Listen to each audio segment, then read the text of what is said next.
તાપીની વાત કરીએ. તાપીમાં રાત્રે ભારે પવન સાથે વરસાદ વરસ્યો. ડોલવણ, વ્યારા, સોનગઢમાં વરસાદ નોંધાયો છે. તાપીના ડોલવણમાં 1 ઇંચ વરસાદ નોંધાયો. વ્યારામાં ગાજવીજ સાથે વરસાદ ખાબક્યો છે. જનરલ હોસ્પિટલ, કાનપુરા રોડ સહિતના વિસ્તારોમાં વરસાદ નોંધાયો.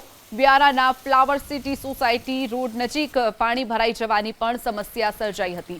પવન સાથે વરસાદ ખાબકતા કેટલાક વિસ્તારોમાં વીજળી પણ ગુલ થઈ હતી. તો મોડી રાત્રે વરસાદ આવ્યો હતો, જેમાં વીજળી ગુલ થતા લોકોને હાલાકી વેઠવાનો વારો આવ્યો હતો. તાપીની વાત કરીએ. તાપીમાં રાત્રે ભારે પવન સાથે વરસાદ વરસ્યો. ડોલવણ, વ્યારા, સોનગઢમાં વરસાદ નોંધાયો છે. તાપીના ડોલવણમાં 1 ઇંચ વરસાદ નોંધાયો. વ્યારામાં ગાજવીજ સાથે વરસાદ ખાબક્યો છે. જનરલ હોસ્પિટલ, કાનપુરા રોડ સહિતના વિસ્તારોમાં વરસાદ નોંધાયો. વ્યારાના ફ્લાવર સિટી સોસાયટી રોડ નજીક પાણી ભરાઈ જવાની પણ સમસ્યા સર્જાઈ હતી. પવન સાથે વરસાદ ખાબકતા કેટલાક વિસ્તારોમાં વીજળી પણ ગુલ થઈ હતી. તો મોડી રાત્રે વરસાદ આવ્યો હતો, જેમાં વીજળી ગુલ થતા લોકોને હાલાકી વેઠવાનો વારો આવ્યો હતો.